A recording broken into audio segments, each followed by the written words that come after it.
राजपूत और इस बुलेटिन में आप सभी का स्वागत है। चलिए रुख करते हैं आज के मुद्दे का। महाराष्ट्र और मुंबई फिर से चर्चा में है। चर्चा इसलिए नहीं कि कोरोना वायरस की महामारी बेलगाम हो रही है, बल्कि इसलिए कि सूबे में सियासी बवाल मचा है। एंटीलिया के बाहर जिलेटिन की छड़ों वाली स्कॉर्पियो मिलने के बाद उसे लेकर शुरू हुई जांच अब महाराष्ट्र सरकार तक पहुंचती नजर आ रही है। मुंबई के पुलिस कमिश्नर पद से हटाए गए परमवीर सिंह ने एक ऐसा चिट्ठी बम फोड़ा जिससे महाराष्ट्र की सियासत में बड़ा धमाका हुआ है। परमवीर सिंह की चिट्ठी पर बवाल मचा है। यह चिट्ठी परमवीर सिंह ने महाराष्ट्र के सीएम उद्धव ठाकरे को लिखी है, जिसमें गृह मंत्री अनिल देशमुख पर सनसनीखेज आरोप लगाए गए हैं। परमवीर सिंह ने यह आरोप लगाया है कि एंटीलिया केस में गिरफ्तार निलंबित पुलिस अधिकारी सचिन वाजे को गृह मंत्री अनिल देशमुख ने 100 करोड़ रुपए की वसूली का टारगेट दिया था। परमवीर का यह पत्र सामने आने के बाद महाराष्ट्र की सियासत में भूचाल आ गया है। आरोपों के घेरे में आए अनिल देशमुख ने ट्वीट कर सफाई दी है कि परमवीर ने एंटीलिया केस की जांच से अपने आप को बचाने के लिए झूठे आरोप लगाए हैं। उन्होंने मानहानि के दावे की भी बात कही है।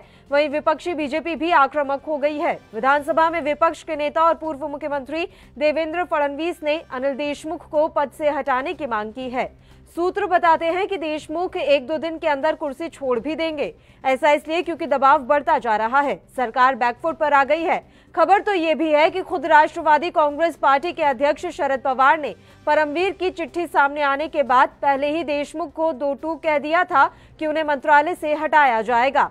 गौरतलब है कि 17 मार्च को महाराष्ट्र सरकार ने परमवीर सिंह का ट्रांसफर कर दिया था। परमवीर जिस चैट का हवाला दे रहे हैं वह 16 मार्च की है। बहरहाल परमवीर के पत्र को लेकर मचे सियासी बवाल के बीच एंटीलिया केस अब और भी ज्यादा पेचीदा हो गया है। जिलेटिन वाली साजिश के तार कहां जाकर रुकेंगे, इस पर अभी कुछ भी कहना जल्दबाजी होगी।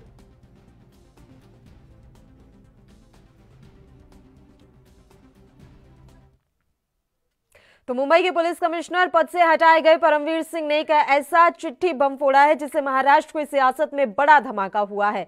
सुनते हैं बीजेपी नेताओं की प्रतिक्रिया। मुझे लगता है कि परमवीर सिंह जी ने जो आरोप लगाया इसकी जांच होनी चाहिए। और अनिल देशमुख जी अगर इसी तरह की बात करते हैं कि 100 करोड़ रुपए हमको चाहिए और हर महीने को हमको इतना इतना पैसा चाहिए, सचिन वाजे जी से अगर उनके यहाँ ऐसी बात होती है तो मुझे लगता है कि भाई अनिल देशमुख को उस पद पर रहने का कोई अधिकार नहीं है। उन्होंने फौरन अपने पद से इस्तीफा देने की आवश्यकता है। और सचिन वाजे का जो मैटर इतना सीरियस है कि वहाँ मनसुख भाई हिरेन जी की हत्या हुई है।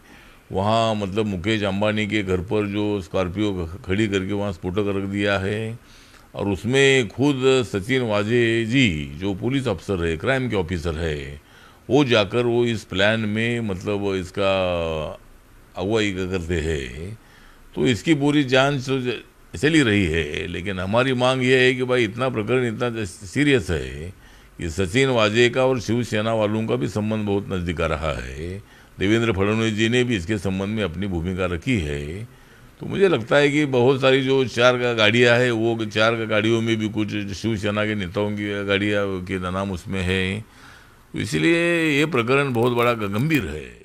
देखिए, जो वहाँ के पूर्व पुलिस कमिश्नर ने जो चिट्ठी लिखी है उसमें ये साफ बयान किया है कि वहाँ के गृह मंत्री अनिल देशमुख जी लगभग 100 करोड़ रुपए प्रति महीना की हफ्ता वसूली की कोशिश में रहते थे और दबाव बनाते थे उनके ऊपर। लेकिन मैं आज कहूँगी कि आज तो बहुत बड़ा प्रश्न चिन्ह खड़ा हो जाता है कि किस तरीके की एमवी सरकार चला रहे हैं एमवीए। देखिए, इनके चहीते जो पुलिस अफसर थे आज ये सब उनको ही गलत बता रहे हैं। गौरतलब है कि परमवीर सिंह इनके चहीते अफसर माने जाते थे पुलिस कमिश्नर। अब किस तरीके से क्या गड़बड़ी हुई, क्या इस विफलता है इस सरकार की और गृह मंत्रालय की कि परमवीर सिंह जैसे अफसर को अब जो इनके चहीते पसंदीदा थे उनको बाहर निकाल दिया। फिर हाल ही में पूर्व मुख्यमंत्री आदरणीय देवेंद्र फडणवीस जी ने अपनी प्रेस वार्ता में यह बयान किया कि 2018 में किस तरीके से उनके ऊपर दबाव बनता था कि वो भी शिवसेना का, कि आज के मुख्यमंत्री उनको उस जमाने में फोन करके कहते थे कि इस अफसर को रखो, इसको बनाओ, इसको रखो। तो मुझे तो समझ नहीं आता कि ये क्या चल रहा है। ये हफ्ता वसूली भी चल रही है, कहीं पे ये आर्म्स एंड आर्मामेंट और वेपन्स का कहीं ना कहीं कुछ इलीगल स्मगलिंग का एंगल भी निकल रहा है। मास मुझे 100 करोड़ रुपए चाहिए कहने वाला गृह मंत्री और उसके खिलाफ आवाज उठाने वाला एक डीजी पुलिस, इस तरीके की महाराष्ट्र की बदनामी का काम पूरे देश के सामने ठाकरे सरकार के कारण हो रहा है। हम सवाल पूछना चाहते हैं इस सरकार से, पहले से आपका रवैया इसी तरीके से रहा है। जनता मांग कर रही थी मंदिर खोलिए, आप तो तभी मंदिर नहीं मदिरालय खोलने की बात कर रहे थे। जब आवश्यकता किसी ने मांग नहीं की थी कि डिस्को पब बार इसका समय बढ़ाया जाए, बावजूद उसके आपने एक्स्ट्रा समय बढ़ा कर दिया। वर्ली के कॉन्स्टिट्यूंसी में तो रात भर पब में डांस करिए, दारू पिए, कोई आपको रोकेगा नहीं। इस प्रकार का वर्तन दिखाई दिया। तो आपका रवैया किस प्रकार था?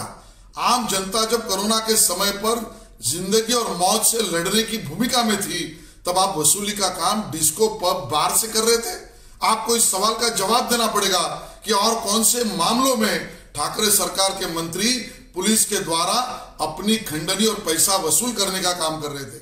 मुंबई पुलिस आयुक्त कहते हैं कि महाराष्ट्र के गृह मंत्री अनिल देशमुख हर महीने उनको 100 करोड़ रुपए का कलेक्शन चाहिए था। उद्धव ठाकरे जी जवाब दो, अब तक कितना कलेक्शन वसूली सचिन वादे गैंग के जरिया आप लोगों ने किया है? और परमवीर सिंह का क्या करोगे? अनिल देशमुख का क्या करोगे? दोनों को तुरंत सस्पेंड करना चाहिए। महाराष्ट्र के गृह मंत्री अनिल देशमुख कहते हैं, मैं मुंबई पुलिस कमिश्नर परमवीर सिंह के खिलाफ डिफेमेशन करूंगा। शर्म आनी चाहिए ठाकरे सरकार को। गृह मंत्री, पुलिस कमिश्नर और ठाकरे सरकार के मुख्यमंत्री कार्यालय का मंत्री तीनों मिलकर टेरर गैंग, वसूली गैंग चला रहे थे। वाजे मामले में राज्य के मुखिया के तौर पे महाराष्ट्र के मुख्यमंत्री तथा गृह मंत्री स्वयं की नार्को टेस्ट कराते हुए तुरंत इस्तीफा दें। जिनके नाक के नीचे और आंखों के सामने इतना घिनौना दुष्कर्म हुआ है, उन्हें सत्ता पे और पद पे रहने का अधिकार कतई नहीं है। आजाद भारत के इतिहास में इसके पूर्व इस प्रकार का घिनौना दुष्कर्म कभी नहीं हुआ। साथ साथ में राहुल गांधी, शरद पवार जी और शिवसेना दल, इन तीनों को जवाब देना होगा। ये जो वसूली के पैसे आ रहे थे, इन पैसों में सबकी हिस्सेदारी क्या थी? ऐसा है कि दुर्भाग्य है कि महाराष्ट्र की सरकार शिवसेना, एनसी और कांग्रेस के युति की सरकार है। तीनों के तीनों, चाहे शरद पवार साहब हैं, चाहे सोनिया गांधी जी हैं और चाहे उद्धव ठाकरे हैं, सरकार चलाने में असफल साबित हुए हैं। आप कानून व्यवस्था की हालत इसी बात से लगाएंगे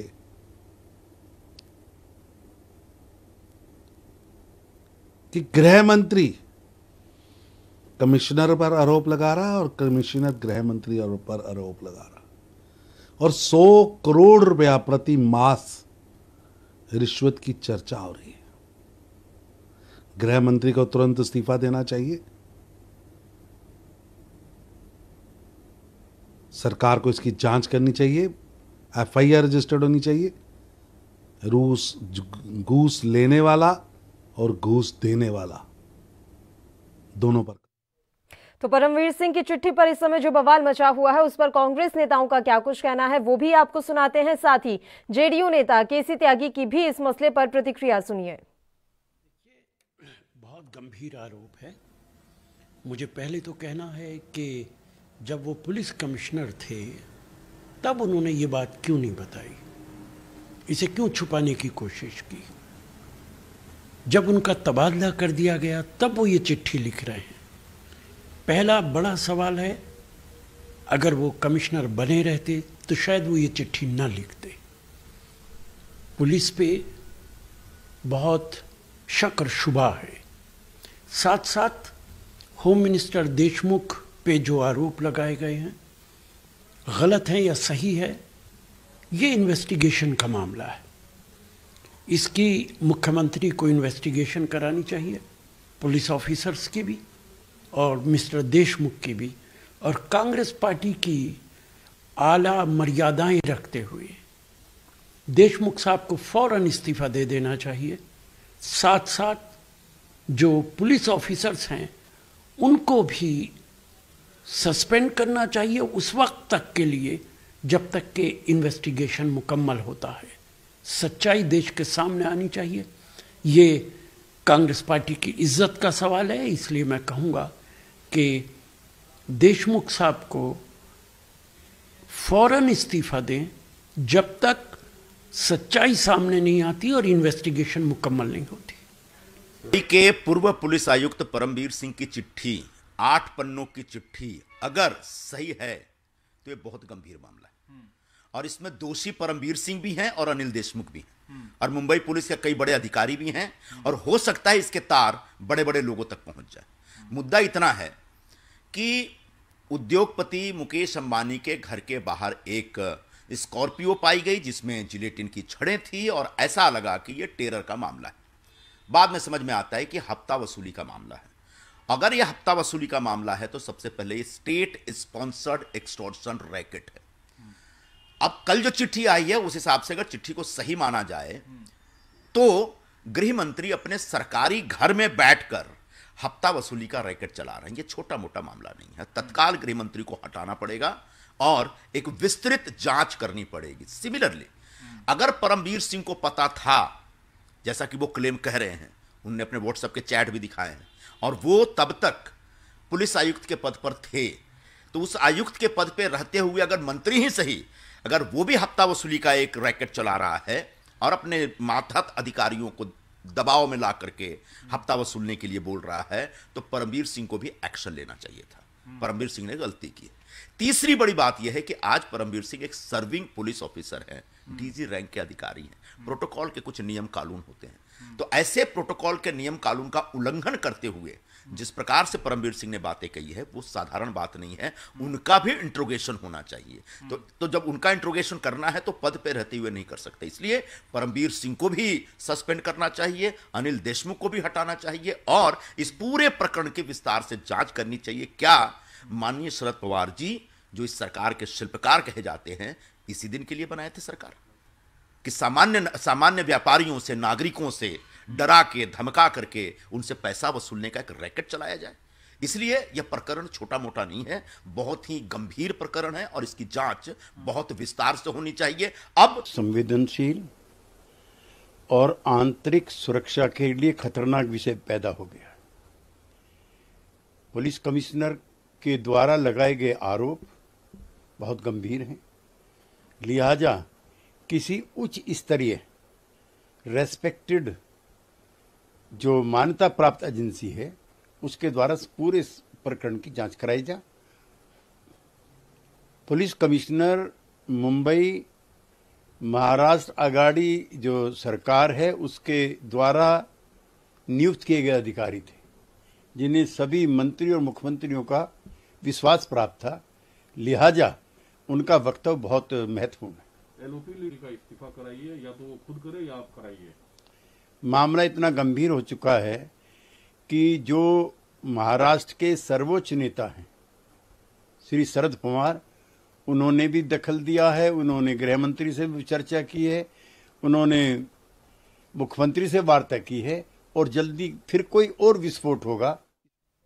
तो महाराष्ट्र का माहौल इस समय काफी गर्म नजर आ रहा है। यहां अनिल देशमुख पर जिस तरह के आरोप लगे हैं उसके बाद सियासत अपने चरम पर है और आज भारतीय जनता पार्टी के तमाम कार्यकर्ताओं और विधायकों ने जगह जगह पर धरना प्रदर्शन भी किया है और मांग की है कि अनिल देशमुख जो है अपने पद से इस्तीफा दे दें। इस मसले पर तमाम जानकारी देने के लिए इस समय मुंबई से हमारे संवाददाता सत्यप्रकाश सोनी लाइव जुड़ गए हैं। सत्यप्रकाश, आपसे जानकारी चाहेंगे, आज हमने तस्वीरें देखी है कि किस तरीके से जगह जगह बीजेपी के कार्यकर्ताओं विधायकों ने सड़क पर उतरकर प्रदर्शन किया है। क्या लग रहा है अनिल देशमुख का अब 2-4 दिन में क्या अपना इस्तीफा सौंप देंगे जिस तरीके से दबाव बढ़ रहा है? जी देखिए, जिस तरह से बिल्कुल चरम पे चला गया है, जिस तरह से लेजर बम जो है पूर्व आयुक्त परमबीर सिंह ने दिया है वो कहीं कहीं चौंकाने वाला है। लेकिन कल ही देर शाम अनिल देशमुख ने इस पे सफाई देते हुए कह दिया है कि परमबीर सिंह खुद को बचाने के लिए, यानी कि जिस तरह से एनआईए सचिन वजह को गिरफ्तार किया है उससे बचने के लिए इस तरह का उन्होंने हथकंडा अपनाया, इसमें कोई सच्चाई नहीं है। और जो भी आरोप लगाए जा रहे हैं वो बेबुनियाद है। उसको लेकर लगातार महाराष्ट्र के विपक्ष लगातार आक्रामक है और आज सुबह पूरे मुंबई में, महाराष्ट्र में बीजेपी लगातार अनिल देशमुख के इस्तीफे के लिए घेरती हुई नजर आ रही है। ऐसे में माना जा रहा है कि अनिल देशमुख की कुर्सी कभी भी जा सकती है। बिल्कुल, और जानकारी तो ये भी मिल रही है कि शरद पवार भी अब साफ कर चुके हैं कि उन्हें शायद इस्तीफा दे ही देना चाहिए, क्योंकि हमने 2 दिन पहले भी देखा था जब वो दिल्ली में थे तो वहां पर भी उन्होंने इशारों में ये कहा था कि अनिल देशमुख को इस्तीफा देना होगा। देखिए पल्लवी, जिस तरह से एनआईए सचिन वजह और हिरण मनसुख की हत्या के मामले की जांच कर रही है, उस दौरान आनंद फानन में मुंबई आयुक्त परमबीर सिंह को जो तबादला कर दिया गया, उसको लेकर भी ये कयास लगाई जा रही थी कि गृह मंत्री की इस्तीफा ले लिया जाएगा। लेकिन इस बीच जब शरद पवार जी दिल्ली में गए थे, उस दौरान अनिल देशमुख खुद दिल्ली गए थे और वहां तमाम बातचीत हुई। बातचीत के दौरान शायद उन्हें एक मौका दे दिया गया था, लेकिन जिस तरह से लेटर बम मिला उसके बाद से अब जो है अनिल देशमुख की कुर्सी हिलने वाली है, क्योंकि लिहाजा अब कांग्रेस भी उनके पक्ष में बोलने लगी। कांग्रेस भी कहती है कि अगर सच्चाई है तो अनिल देशमुख को सामने आना चाहिए। ऐसे में जांच के बाद जो है तुरंत इस पर कार्रवाई होनी चाहिए। तो जाहिर तौर पर कहीं न कहीं एनसीपी का क्या स्टैंड है? कांग्रेस तो जैसे लगातार अनिल देशमुख के इस्तीफे की मांग कर रही है, लेकिन एनसीपी का इस समय क्या स्टैंड है? अगर बात करें शरद पवार की, वो कह रहे हैं कि उन्हें इस्तीफा देना चाहिए अनिल देशमुख को, लेकिन अगर आइडियोलॉजी की बात करें तो क्या इस समय मानसिकता है एनसीपी की? उनके जो अन्य विधायक है, कार्यकर्ता है, उनका क्या कुछ कहना है? देखिए, ये मामला पूरा अंदरूनी हो गया है, क्योंकि जिस तरह से एनसीपी के विधायक अनिल देशमुख और मंत्री अनिल देशमुख ने के ऊपर आरोप लगाया गया, वो कहीं न कहीं एनसीपी अपने छवि को धूमिल नहीं होना देना चाहती है। एनसीपी खुद चाहती है कि अनिल देशमुख इस मामले में अगर अपनी स्पष्टता देने के बाद इस्तीफा दे देते तो जाहिर बात है कहीं न कहीं एनसीपी के जो दागे है वो कहीं कम हो जाती। लेकिन जाहिर तौर पर अब जो है अनिल देशमुख इस पूरे मामले से पीछे हटते हुए नजर नहीं आ रहे। लेकिन जिस तरह से भाजपा आक्रामक अनिल देशमुख को लेकर है, लेकिन महाराष्ट्र सरकार यानी कि शिवसेना को लेकर आक्रामक नहीं है। लिहाजा नहीं माना जा रहा है कि भाजपा को ये उम्मीद है कि आने वाले समय में शिवसेना बीजेपी के साथ जाकर सरकार बनाएगी। यही वजह है कि लगातार बीजेपी सिर्फ अनिल देशमुख के इस्तीफे की मांग कर रही है। यानी कि आने वाले समय में बड़ा यहाँ पर सियासी फेरबदल देखने को मिल सकता है, जिस तरीके से आप जानकारी दे रहे हैं सत्य प्रकाश। लेकिन एक बात ये भी है कि शरद पवार और कांग्रेस जो है वो पूरी कोशिश करेगी कि उद्धव ठाकरे को अपने पक्ष में रखा जाए, जैसे तैसे वहां पर जोड़ तोड़कर सरकार चलाती रहे। देखिए, जिस तरह से एनआईए और एटीएस के द्वारा एक के बाद एक तमाम बड़े खुलासे किए गए हैं, वो सरकार कहीं न कहीं बैकफुट पर होकर रही है। ऐसे में मुंबई में कांग्रेस और एनसीपी बिल्कुल बैकफुट पे चली गई है। ऐसे में एक पक्ष रह जाता शिवसेना, जिसके पास बहुमत के साथ जो है बीजेपी सरकार बना सकती है। अब बीजेपी के एजेंडा सिर्फ इतना ही रह गया है कि किसी भी हाल में एनसीपी को दूर करो, कांग्रेस को दूर करो, उन पे आरोप प्रत्यारोप का दौर जारी रखो, लेकिन शिवसेना को बचाकर अपने पक्ष में लेके आओ। यही वजह है कि आज जब हमने एक नेता से बात की तो उन्होंने साफ तौर पर कह दिया, हमारी मांगे सरकार को हटाने के नहीं है, बल्कि सरकार इस पूरे मामले में अमल दे और गृह मंत्री का तुरंत इस्तीफा मांगे। तो ऐसे में यह साफ जाहिर हो जाता है कि बीजेपी सिर्फ और सिर्फ अपनी राजनीति चमकाने के लिए इस तरह का प्रोपोगंडा तैयार कर रही है। हालांकि इसमें कितनी सच्चाई है ये जांच का विषय है, लेकिन जिस तरह से लेटर बम मिला है और एक के बाद एक तमाम बड़े खुलासे हो रहे हैं, उसको लेकर कहीं न कहीं इसमें सियासी फायदा बीजेपी को ज्यादा होता हुआ दिख रहा है।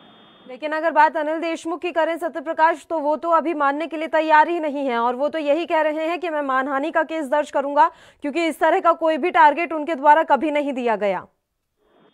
देखिए पल्लवी, एक सवाल तो बनता है कि जब पूर्व आयुक्त परमबीर सिंह आयुक्त थे, उस वक्त उन्होंने महाराष्ट्र सरकार से मांग क्यों नहीं की?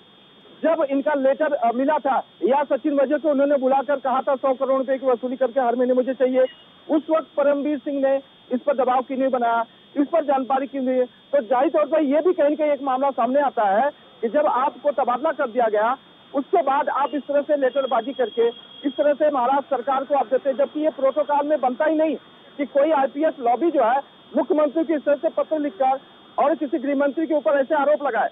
तो जाहिर तौर पर यह भी एक जांच का विषय है, ये जांच के बाद ये स्पष्ट हो पाएगा इसमें कितनी सच्चाई है। पल्लवी, ठीक है, एनसीपी पर भी दबाव बढ़ रहा है, ये भी कहा जा रहा है कि दिल्ली से अब पूरा दबाव यहाँ एनसीपी पर आ रहा है। कांग्रेस आला कमान की अगर हम बात करें तो क्या उनकी तरफ से कोई रुख स्पष्ट हो पाया है अभी तक सत्य प्रकाश? देखिए, कांग्रेस पूरी तरह से तैयारी में है कि पूरा मामला जल्द से जल्द रफा दफा कर दिया जाए। कांग्रेस ये स्पष्ट कर रही है कि अगर कोई दोषी है तो उसके बाद तुरंत कार्रवाई होना चाहिए, चाहे वो कोई भी हो। हालांकि कांग्रेस के विधायक इसमें नेतृत्व नहीं नजर आ रहा है, लेकिन जिस तरह से सचिन वाजे ने तमाम शिवसेना विधायकों का नाम लिया है, ऐसे में पूरी तरह से शिवसेना घिरी हुई है। लेकिन बीजेपी शिवसेना को टारगेट न करते हुए एनसीपी के गृह मंत्री यानी कि महाराष्ट्र के गृह मंत्री को सीधे तौर पे टारगेट बना रही है। जैसे गृह मंत्री का पत्ता साफ होगा, उसके बाद भी सियासी आंकड़े अपने आप बदलने लगेंगे, जिसका फायदा आने वाले समय में बीजेपी को हो सकता है। एक आखिरी सवाल है सत्यप्रकाश, बात यहाँ पर यह है कि अनिल देशमुख अगर वाकई में इन तमाम चीजों में संलिप्त रहे तो किसी को कानो कान खबर आखिर कैसे नहीं हुई? कैसे मान लिया जाए कि उनके साथ कोई और यहाँ पर नहीं मिला हुआ है? क्या सरकार में कोई ऐसा नहीं है जिन्हें इस पूरे कारनामे की जानकारी हो?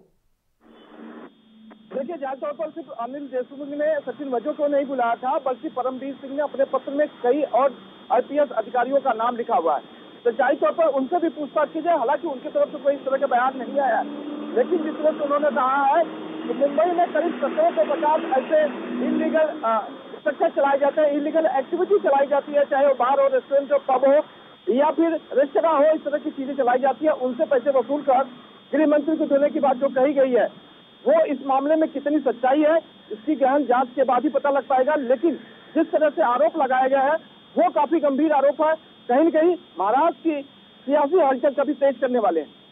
शुक्रिया सत्यप्रकाश, तमाम जानकारी देने के लिए आप हमारे साथ जुड़े। तो आपको बता दें कि महाराष्ट्र में इस समय सियासत अपने चरम पर है, सियासी उबाल यहां पर आया हुआ है। जिस तरीके से परमवीर सिंह का जो ये पत्र अब वायरल हो रहा है, इसके बाद से सरकार, एमवीए सरकार यहां पर घिरी हुई है।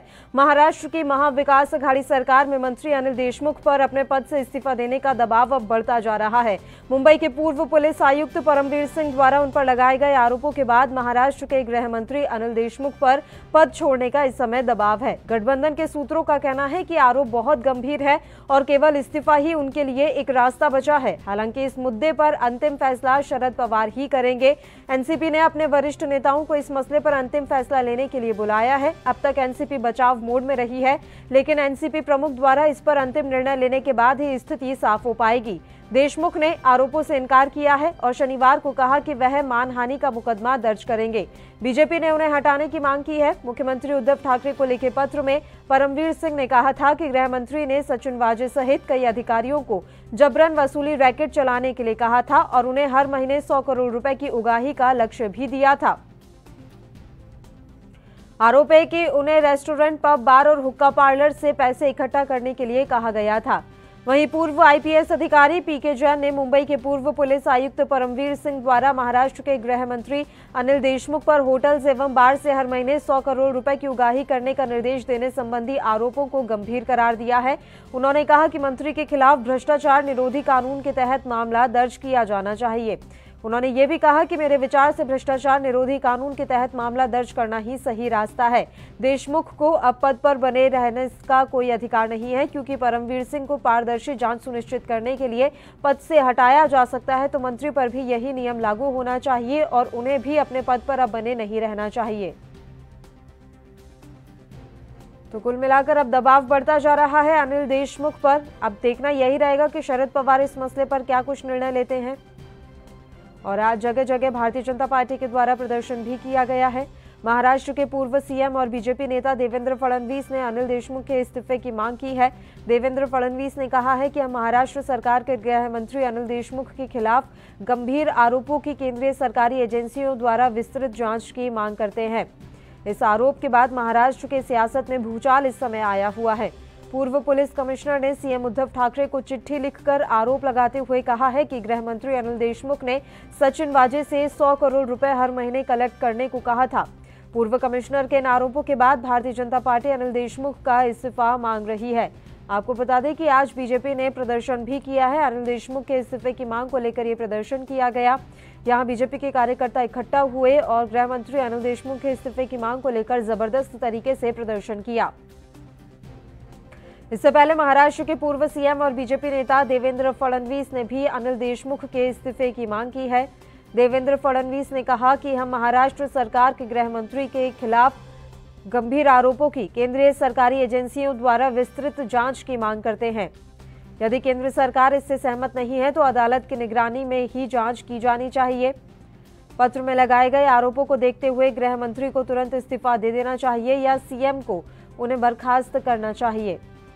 खैर अभी इस पर कोई निर्णय लिया नहीं गया है। जानकारी यही मिल रही है कि एनसीपी प्रमुख शरद पवार ही इस पर आखिरी निर्णय लेंगे, लेकिन सूत्रों के हवाले से ये भी जानकारी मिल रही है कि उनका फैसला अनिल देशमुख को पद से हटाने का ही रहेगा, क्योंकि इस पत्र के सामने आने से पहले भी वो इशारा कर चुके थे, संकेत दे चुके थे कि अनिल देशमुख को उनके पद से हटाया जा सकता है, क्योंकि उनके खिलाफ कई शिकायतें आ रही थी।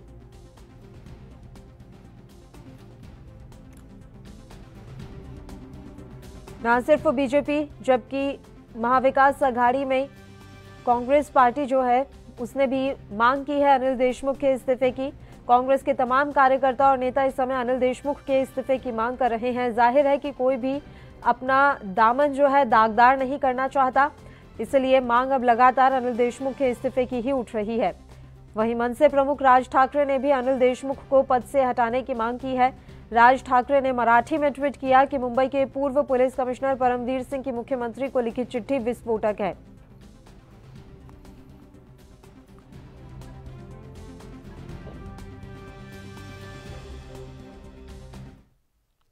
चलिए इस मसले पर अब चर्चा की शुरुआत कर लेते हैं। दो मेहमान इस समय लाइव हमारे साथ जुड़ गए हैं। कांग्रेस से रत्नाकर सिंह जी इस समय लाइव हैं। इनके अलावा भारतीय जनता पार्टी से प्रीति दुबे जी भी हमारे साथ जुड़ गई हैं। दोनों ही मेहमानों का स्वागत करती हूं एएनबी न्यूज पर। रत्नाकर जी, आपके साथ शुरुआत कर लेते हैं। महाराष्ट्र में गठबंधन की सरकार में आप हैं और अनिल देशमुख पर जिस तरह के आरोप लगे हैं, कांग्रेस का क्या स्टैंड है?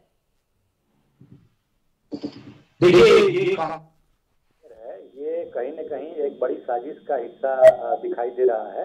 इसमें जिस तरह से परमवीर सिंह को हटाया गया, उसके बाद ये उनका आरोप लगाना कि 100 करोड़ का उगाही के लिए दबाव बनाया जा रहा था अनिल देशमुख पर, तो ये कहीं अपने आप में एक बड़ी साजिश की तरफ इशारा करता है। अगर परमवीर सिंह को इतना ही इस तरह का खुलासा किए हैं तो इन्होंने पहले क्यों नहीं किया? उनके ऊपर कार्रवाई होने के बाद ही क्यों ऐसा खुलासा कर रहे हैं? वो सचिन वाजे पे भी इल्जाम लगा रहे हैं कि सचिन वाजे भी गृह मंत्री के साथ मिल के आए और सचिन वाजे भी उस हिस्सा में शामिल हैं।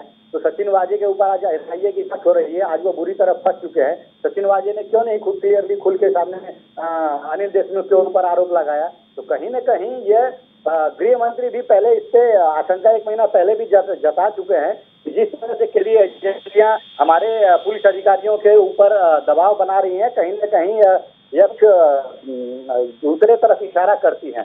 तो यह पूरा भारतीय जनता पार्टी द्वारा कहीं न कहीं रचित एक साजिश का एक हिस्सा बनाया गया है।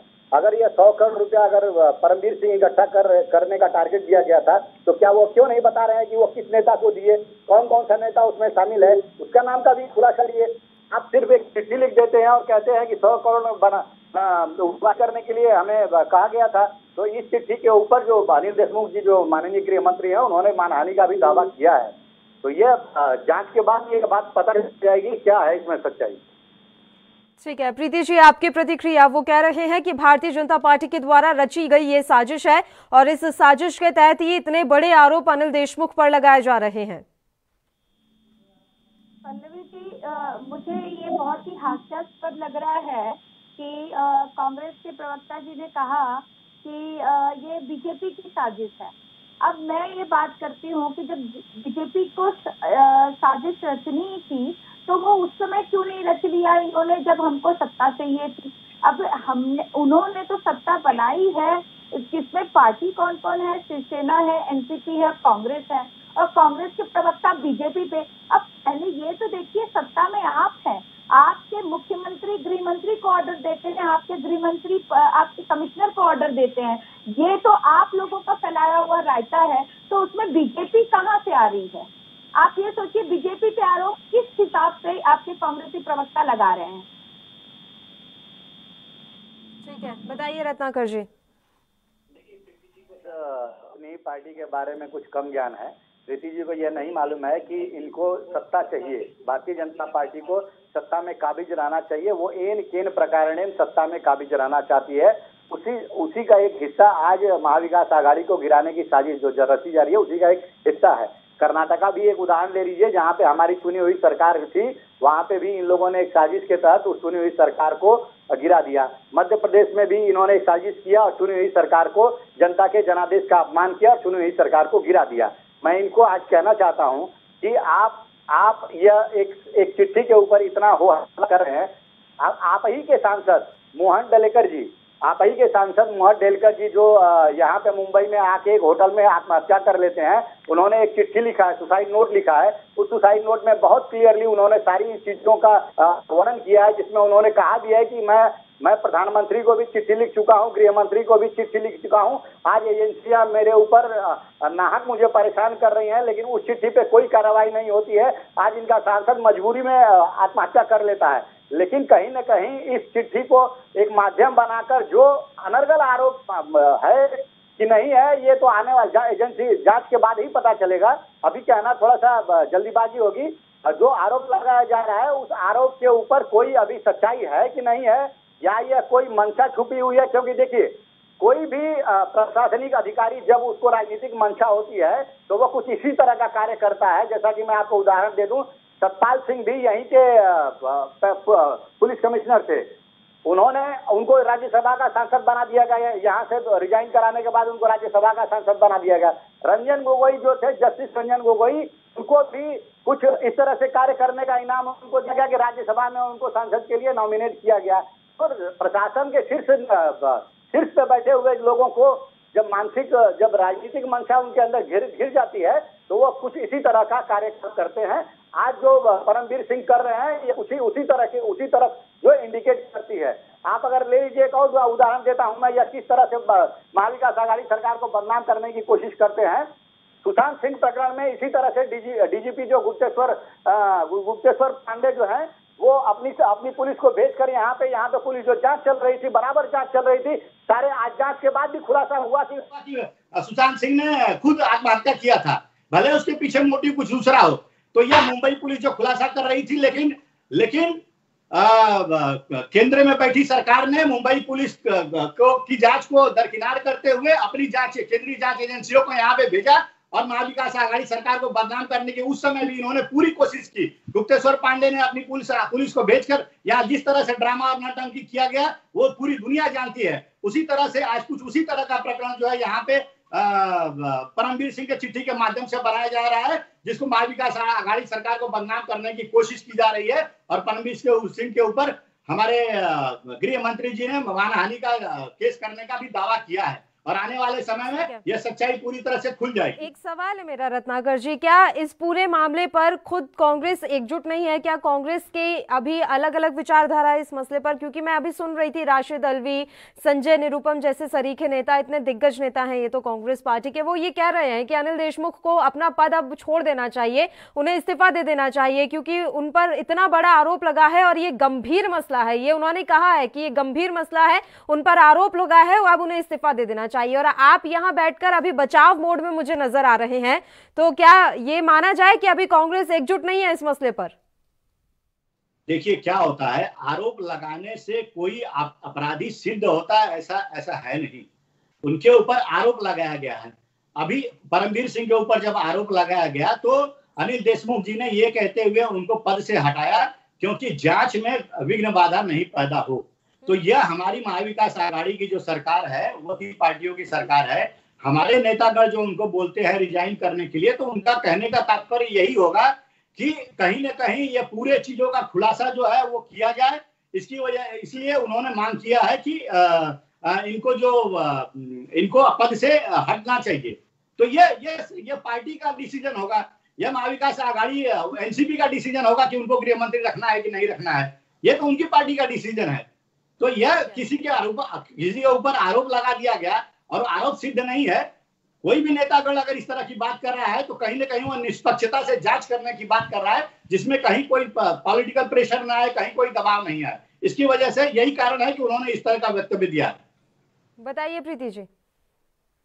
रत्नाकर सिंह जी, पहले तो आप ये ध्यान दीजिए कि आप 2 बातें कर रहे हैं। आप कांग्रेस का पक्ष भी रख रहे हैं और आप अपनी परमवीर सिंह जी का भी पक्ष रख रहे हैं। पहले तो आपको ये बता दूं कि भैया हम सत्ता में नहीं है और आप सत्ता में हैं, आपकी अपनी पार्टनरशिप है। अब ये 100 करोड़ जो उन्होंने परमवीर सिंह जो एक कमिश्नर हैं, ये ऐसी वैसी कोई पोस्ट पे नहीं है सर। वो एक कमिश्नर है बंबई के, और उन्होंने लिखित में अपने गृह मंत्री के खिलाफ अपने मुख्यमंत्री को लिख रहे हैं। तो आप ये सोचिए, ये तो बात यही हुई चोर चोर मौसेरे भाई, और उसके बाद में आप बीजेपी की बात कर रहे हो। इसमें बीजेपी कहाँ से आती है? अगर हम तो बात कर रहे थे, यही परमवीर सिंह जी थे उस समय जब संतों का मैटर आया था, तब इन पे कोई एफआईआर या नहीं हो सकती थी, तभी भी कुछ नहीं हुआ था। इसके बाद में टूल किट का केस आता है, आप अभी बोलते हो अभी जांच चल रही है। भैया आप पहले ये डिसाइड करिए, आप परमवीर सिंह के साथ हैं या परमवीर के विपक्ष में? आप आपकी सरकार के कर्मचारी हैं, अभी भी वो आपकी सरकार के ही कर्मचारी माने जाएंगे, क्योंकि आप अभी पार्टनरशिप में हो, आप अघाड़ी सरकार हो, आप 3 तिकड़ी की सरकार लेके चल रहे हो। उसके अंदर बीजेपी को आरोप या प्रत्यारोप करके कोई मतलब नहीं है। हम तो हमेशा से, जब भी अन्वय नाइक की बीवी पे आप इतना संदेहास्पद होके आपने बंद हुआ केस खुलवा सकते हैं परमवीर सिंह, और अर्नब को किस हिसाब से उन्होंने वजह ने जाके उनके घर से निकाल के उनको दिया था, उस समय पे कांग्रेस की बोलती नहीं है। उस समय पे परमवीर सिंह गलत नहीं किए थे, वजह साहब ने गलत नहीं किया था, गृह मंत्री ने गलत नहीं किया था, उद्धव ठाकरे ने गलत नहीं किया था। और आप आज वापस से बीजेपी कर रहे हैं। ये बीजेपी का कहाँ आ रहा है? आपने तो एक ANI की रिपोर्ट आई है, उसमें जांच एजेंसियां आई हैं, जांच एजेंसियों के बाद में ये खुलासे हो रहे हैं, उसमें बीजेपी कहाँ से आ रही है? आप भैया सबसे बड़े उद्योगपति हो, सब पूरे वर्ल्ड में आप जो गिने जाते हैं, उनके घर के यहाँ पे जिलेटिन रखवाते हो, वो भी पुलिस कमिश्नर के यहाँ से गाड़ियां बरामद हो रही है। अब इससे ज्यादा और क्या साक्ष्य चाहिए आपको? ठीक है, बताइए रत्नाकर जी। देखिए प्रीति जी जो कह रही हैं, सबसे पहले तो मैं इनकी एक बात का जवाब देता हूं। अन्वय नाइक का जो प्रकरण हुआ था उसमें सुसाइड नोट, शायद इनको जानकारी नहीं है या पढ़ा नहीं होगा। सुसाइड नोट में उन्होंने सुसाइड नोट में जब किसी का नाम अगर व्यक्तिगत रूप से आता है तो कहीं न कहीं सुसाइड करने वाला व्यक्ति जब हर तरफ से रास्ते बंद हो जाते हैं उसके लिए, सुसाइड करने के लिए मजबूर होता है, तभी वो किसी का नाम लिखता है। तो रिपब्लिक न्यूज जो है वो किसके वरद हस्त से चल रहा है और कौन उसका मालिक है और कौन अर्नब गोस्वामी है, वो सारे लोगों को पता है। तो आप अपनी सरकार में क्यों नहीं उसके ऊपर कोई कार्रवाई किए? आज जब सुसाइड केस में जब नाम आया तो उसके ऊपर कार्रवाई तो आपने किया नहीं।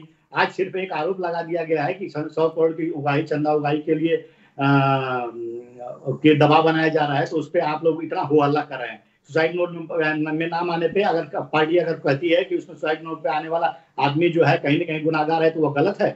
अभी आप मोहन डेलकर जो आपके ही सांसद हैं, उन्होंने तो पूरा सुसाइड नोट लिखा है, आपने क्या कार्रवाई किया उस पर बताइए। उस पर तो आप चुप हो जाते हैं, क्योंकि आपको लगता है कि उसमें कहीं न कहीं भारतीय जनता पार्टी के नेतागण शामिल हैं, कहीं न कहीं उन्होंने उनके ऊपर दबाव डाला है, तो उस प्रकरण में आप बोलेंगे नहीं। तो जहां पे जो सच्चाई है, देखिए, और दूसरी चीज मैं ये भी कहना चाहूंगा कि जिस तरह से हम कांग्रेस पार्टी किसी व्यक्ति विशेष का बचाव नहीं करती है।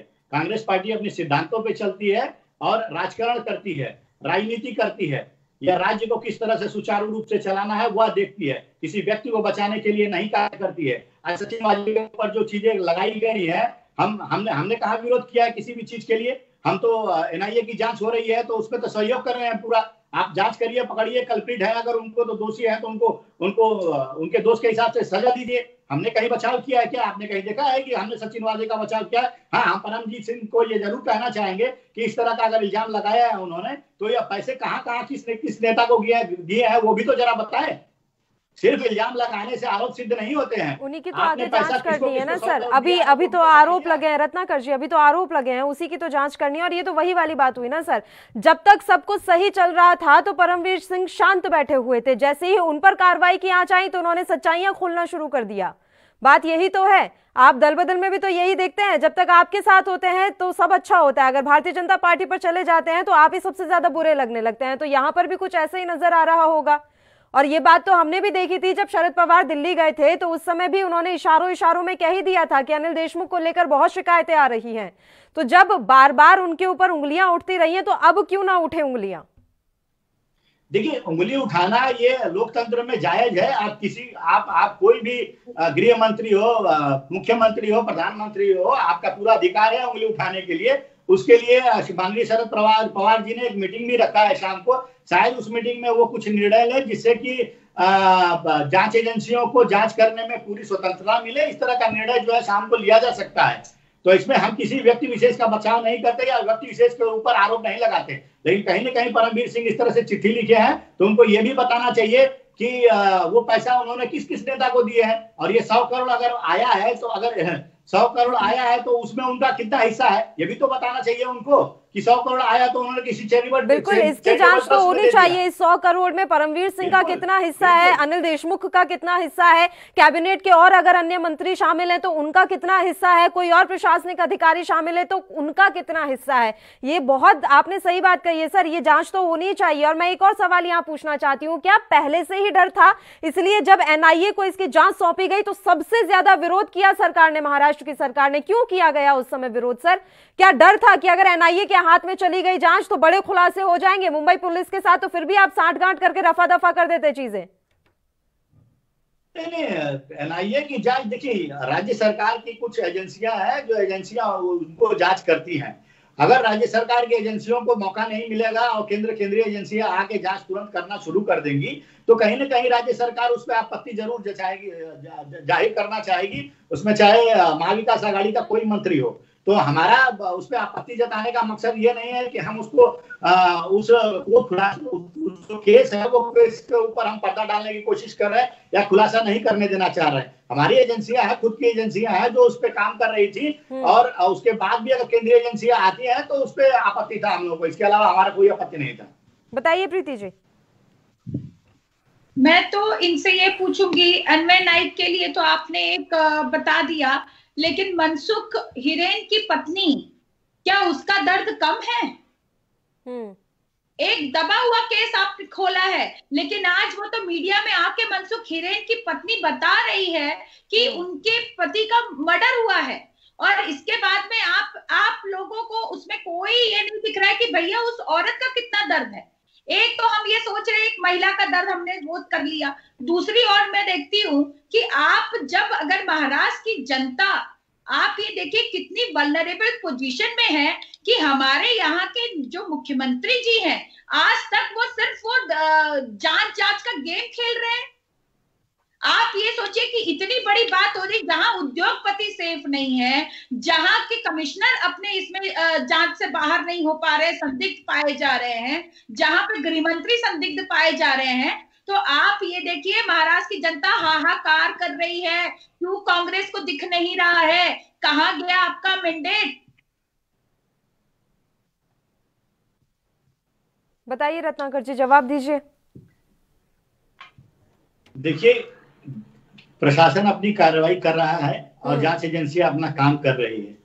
अगर 10 दिन के अंदर कोई रिजल्ट आ जाए, जितनी इतनी आतुरता प्रीति जी को है कि जांच एजेंसियां तुरंत रिजल्ट लेके आ जाए, तुरंत जो है आरोप सिद्ध हो जाए, गृह मंत्री पे और अन्य नेतागण पे आरोप सिद्ध हो जाए, तो इसमें ये इनके मंशा से यह सरकार नहीं चलती है और जांच एजेंसियां काम नहीं करती हैं। अगर जांच एजेंसियां काम कर रही हैं तो इसको सुन लीजिए, आरोप सिद्ध वाली बात नहीं कर रही हूँ, एक नैतिक जिम्मेदारी होती है, एक नैतिक जिम्मेदारी होती है। मुख्यमंत्री नैतिक जिम्मेदारी आपकी तब कहाँ चली जाती है? नैतिक जिम्मेदारी आपकी तब कहाँ चली जाती है? जब कर्नाटक के मुख्यमंत्री येदियुरप्पा जी के ऊपर आज भी करप्शन के चार्जेस लगे हुए हैं और आपने उनको मुख्यमंत्री बना के बैठाया है। खनन भूमि में घोटाले में उनका नाम आया है। नैतिक जिम्मेदारी आपकी तब कहाँ चली जाती है? जब व्यापम घोटाले में शिवराज सिंह का नाम आ जाता है, उस समय आपकी नैतिकता कहाँ चली जाती है? अरे नैतिकता देखिए, नैतिक जिम्मेदारी हमारी तब बनेगी जब आरोप सिद्ध हो जाएगा और आरोप सिद्ध होने के बाद जो है उस पर कार्रवाई की जाएगी। सरकार को चिट्ठी लिख के अवगत करा।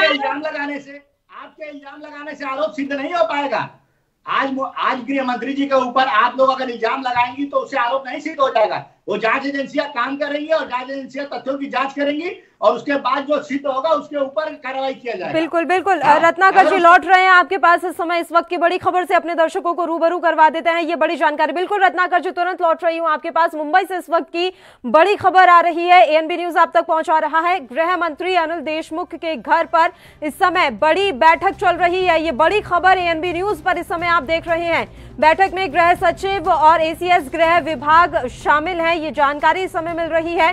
सुरक्षा बोर्ड के डीजी संजय पांडे भी इस बैठक में शामिल बताए जा रहे हैं। गृह मंत्री अनिल देशमुख के घर पर बड़ी बैठक। मुंबई से इस वक्त की बड़ी खबर एएनबी न्यूज पर इस समय आप देख रहे हैं। आपको बता दें कि मुंबई में इस समय सियासी बवाल मचा हुआ है। गृह मंत्री अनिल देशमुख पर गंभीर आरोप लगे हैं और इन आरोपों के बाद गृह मंत्री के आवास पर इस समय एक अहम बैठक चल रही है। बैठक में गृह सचिव और एसीएस गृह विभाग शामिल बताए जा रहे हैं। सुरक्षा बोर्ड के डीजी संजय पांडे भी इस समय इस बैठक में शामिल हैं। बड़ी जानकारी मुंबई से इस वक्त की बड़ी खबर एएनबी न्यूज पर इस समय आप देख रहे हैं। जिस तरीके से महाराष्ट्र में सियासी बवाल मचा हुआ है, अनिल देशमुख पर बड़े आरोप लगे हैं। इस बीच गृह मंत्री के घर पर हो रही ये बैठक काफी अहम मानी जा रही है। चलिए चर्चा पर चल लेते हैं। दोनों मेहमान लगातार हमारे साथ जुड़े हुए हैं सर और मैम। मैं दोनों से रिक्वेस्ट करूंगी एक एक करके बात करेंगे और क्योंकि समय की भी हमारे पास कमी है इसलिए मैं आखिरी कमेंट दोनों ही मेहमानों से चाहूंगी। सर, आप देख रहे हैं कि गृह मंत्री अनिल देशमुख के घर पर इस समय बड़ी बैठक चल रही है। शरद पवार ने भी उधर शाम को एक बैठक बुलाई है। क्या माना जाए, सरकार बैकफुट पर है?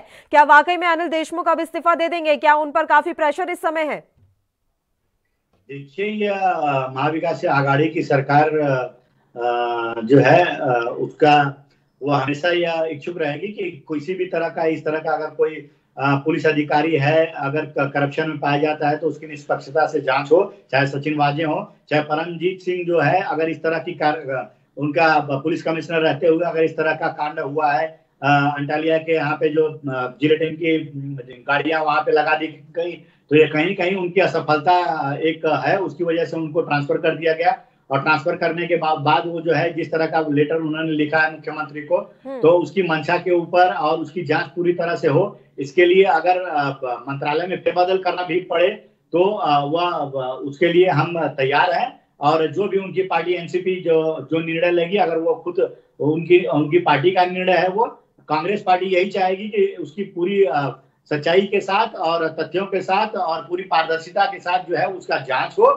हमारी पार्टी न्याय के लिए खड़ी है और जिस तरह से राज्य में ये चीजें हुई हैं उस तरह से आगे भविष्य में इस तरह की बातें ना हो, उसके लिए कांग्रेस पार्टी एक सवाल था सर मेरा, मैं यहाँ आपसे ये समझना चाहती हूँ कि अनिल देशमुख को पद से हटाया जाएगा या नहीं, ये सिर्फ अभी शरद पवार के हाथ में है, वो ही डिसाइड करेंगे। मुख्यमंत्री के हाथ में अभी कुछ नहीं है कि वो अपनी तरफ से कोई निर्णय ले सके। देखिए, इसमें पवार साहब जो है वो निश्चित रूप से पार्टी के शीर्ष नेताओं के साथ बात करने के बाद ही कोई निर्णय लेंगे। तो जो भी निर्णय लिया जाएगा वो राज्य हित में ही रहेगा और वो मंत्रालय किसको भी दूसरे को भी दिया जाएगा तो कहीं ना कहीं उसके पीछे लक्ष्य यही रहेगा कि चीजों जो है निष्पक्षता से जांच हो और जो भी इसमें इन्वॉल्व है जो लोग उनको उनके ऊपर कार्रवाई हो, उसमें कोई विघ्न बाधा उत्पन्न न हो। यही महाविकास आघाड़ी की सरकार चाहेगी। बताइए प्रीति जी। वो कह रहे हैं कि महाविकास आघाड़ी की सरकार यही चाहेगी कि जो राज्य के लोगों के भले में हो वही हो। तो अब तक तो भलाई कर रहे हैं ना, ये तो सत्ता में बैठे हैं, भलाई कर रहे हैं। और ये भलाई के बाद में संतों का केस आता है, अर्नब का केस आता है, अब उनके खुद के कमिश्नर मंत्री पे आरोप लगा देते हैं। ये भलाई तो हो रही है जनता की, इससे ज्यादा भलाई क्या लेंगे आप? ठीक है, अब उम्मीद तो यही की जा सकती है कि जो आरोप उन पर लगे हैं, इन आरोपों की निष्पक्षता से जांच और सच्चाई क्या है, ये वाकई में महाराष्ट्र की जनता समेत देशवासियों को पता होना चाहिए कि वाकई में जो आरोप अनिल देशमुख पर लगे हैं वो कितने सच हैं।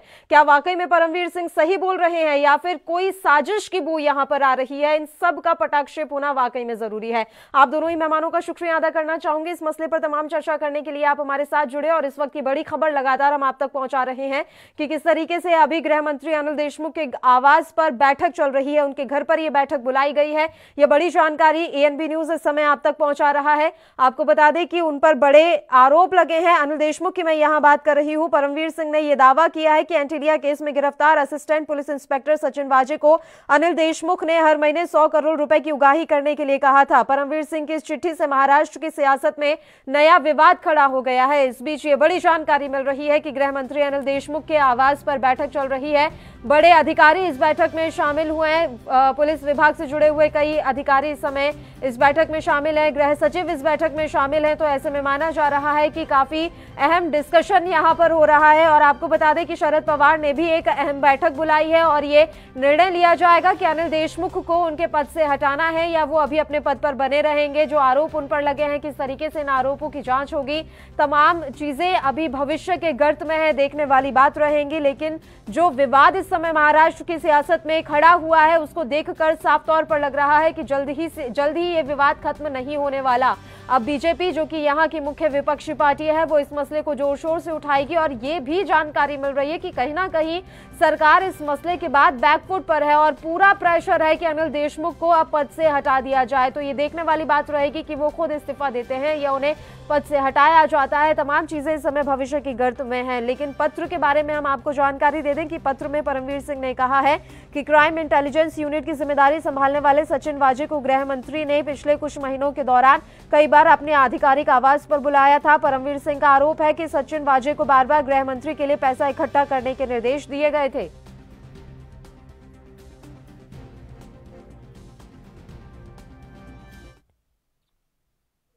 राजनीतिक विश्लेषक आरबी उपाध्याय जी इस समय लाइव हमारे साथ जुड़ गए हैं इस मसले पर तमाम चर्चा के लिए। क्या वाकई में राजनीति हो रही है इस मसले पर?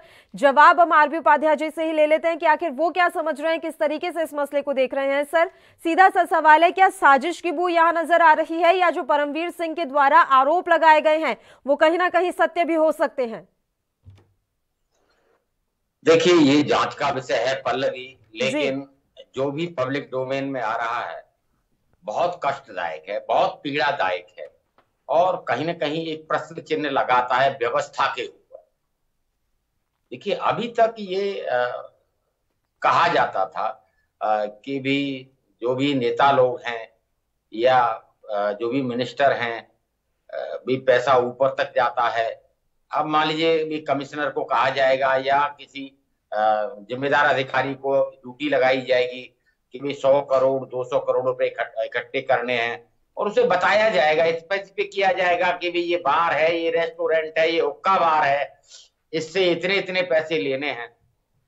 तो स्वच्छता का प्रश्न उठता है कि व्यवस्था क्या इतनी पंगु हो चुकी है या इतनी खराब हो चुकी है कि भी आम आदमी किस तरीके से अपने आप को विश्वास करे कि जिन जनप्रतिनिधि को हम चुनते हैं, जिन सरकारों को हम बनाते हैं, जिनका दायित्व तो जनता की सेवा करने का है, क्या वो एक इंस्ट्रूमेंट बनकर रह गए हैं?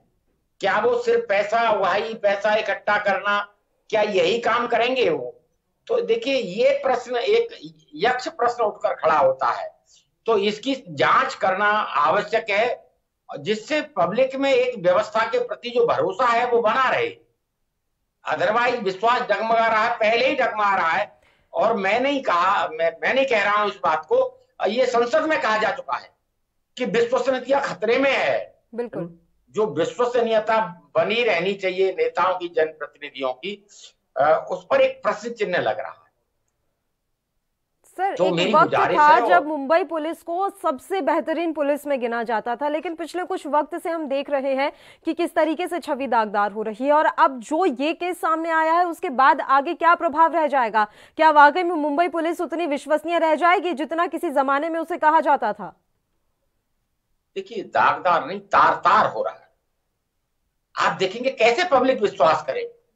अभी तक एक परसेप्शन था सर, मैं इस मसले पर आपसे जवाब लूंगी। बिल्कुल सर, मैं इस मसले पर आपसे जवाब लूंगी। उससे पहले एक बड़ी खबर इस समय अपने दर्शकों को हम बता दें, मुंबई से ही आ रही है। सूत्रों के हवाले से ये बड़ी जानकारी हम अपने दर्शकों तक पहुंचा रहे हैं। सचिन वाजे के खातों की जांच की जाएगी। बड़ी खबर एएनबी न्यूज पर इस समय आप देख रहे हैं। सचिन वाजे के खातों की जांच होगी, ये जानकारी मिल रही है सूत्रों के हवाले से। कई बैंकों में है सचिन वाजे के खाते। ये अहम जानकारी एएनबी न्यूज पर इस समय आप देख रहे हैं। एनआईए वाजे के बैंक खातों की जांच कर सकती है क्योंकि कई आरोप सचिन वाजे पर लगे हैं और ये सबसे बड़ा सनसनीखेज आरोप तो यही है कि अनिल देशमुख से सचिन वाजे की कई बार उनके आधिकारिक आवास पर मुलाकात हुई है। सचिन वाजे को कहा गया था कि आप 100 करोड़ की हर महीने उगाही कीजिए। अब इसके बाद सचिन वाजे के खातों की जांच होना स्वाभाविक है। अब एनआईए उनके तमाम बैंक खातों की जांच करेगी। चलिए मुद्दे का रुख कर लेते हैं। हमारे साथ आरबी उपाध्याय जी लगातार जुड़े हुए हैं। आरबी उपाध्याय जी, ये जानकारी नहीं मिल रही है कि सचिन वाजे के बैंक खातों की जांच होगी। उससे पहले मैंने आपसे सवाल किया था कि मुंबई पुलिस अब कितनी विश्वसनीय रह गई है? देखिए, विश्वसनीयता बिल्कुल खतरे में है और तार-तार हो चुकी है। पुलिस का विश्वास पहले ही लोग विश्वास नहीं करते हैं पुलिस पर। आप देखेंगे ट्रैफिक पुलिस के सिपाही का ट्रैफिक पर ध्यान कम होता है।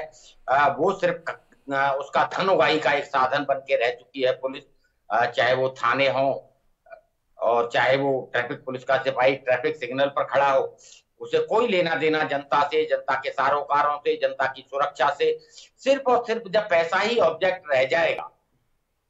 तो देखिए, अभी तक तो परसेप्शन था, अब एक बड़ा अधिकारी उसको अपने मुंह से कह रहा है और वो ये साक्ष्य प्रस्तुत कर रहा है। तो जांच एजेंसियों की जिम्मेदारी है, केंद्र की जिम्मेदारी है कि वो इसकी निष्पक्ष जांच करे और एक ठोस कार्रवाई तो होनी चाहिए इस केस में, जिससे कि जनता का विश्वास बना रहे। या दिल्ली पुलिस या मुंबई पुलिस पर जो मुंबई की जनता है वो विश्वास कर सके कि भाई अगर कोई ऐसा करता है तो एक नजीर, एक मिसाल कायम हो कि चाहे वो नेता है, चाहे वो अभिनेता है और चाहे वो पुलिस अधिकारी है, वो अगर कोई गलत काम करता है तो कानून सर्वोपरि है और लोगों का कानून में विश्वास जमेगा और जो व्यवस्था है, व्यवस्था में कहीं एक जो प्रश्न चिन्ह लगा हुआ है वो हटेगा और लोगों का विश्वास वापस जमे। इस तरह की नजीर पेश करनी होगी। ये बात अलग है कि देखिए, देशमुख ने कहा है कि भाई वो जांच उनके ऊपर आ रही थी या उनका नाम उसमें आ रहा था, इसलिए वो अनर्गल आरोप लगा रहे हैं। लेकिन न तो ये कह देने से पुलिस अधिकारी बच जाते हैं और न ये कहने से गृह मंत्री बच जाते हैं। बयान एक अलग चीज है, इसकी निष्पक्ष जांच होनी चाहिए और जांच होके दूध का दूध, पानी का पानी होना चाहिए, जिससे कि जो जनता का विश्वास पुलिस और कानून व्यवस्था और न्याय के प्रति है वो बना रहे और मजबूत हो। क्यों बहुत बड़ा प्रश्न चिन्ह है ये। क्यों अभी तक तो सिर्फ कहा जाता था, लेकिन अब इसके प्रत्यक्ष प्रमाण सामने आने लगे हैं। बड़े अधिकारी जब इस तरह के बयान देंगे, इस तरह के साक्ष्य प्रस्तुत करेंगे तो प्रश्न उठना स्वाभाविक है पल्लवी, और इन प्रश्नों के उत्तर देना सरकार का दायित्व है। बिल्कुल, और जनता के लिए ये चीजें सामने आई, ये काफी ज्यादा जरूरी है। सर, बहुत बहुत शुक्रिया तमाम चर्चा के लिए, आप हमारे साथ जुड़े। तो आपको बता दें कि महाराष्ट्र की सियासत में इस समय उबाल है।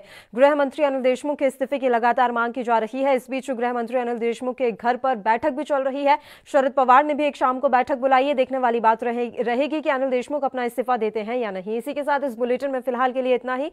मुझे दीजिए इजाजत। देश प्रदेश के तमाम ताजा खबरों के लिए आप बने रहिए हमारे साथ। नमस्कार।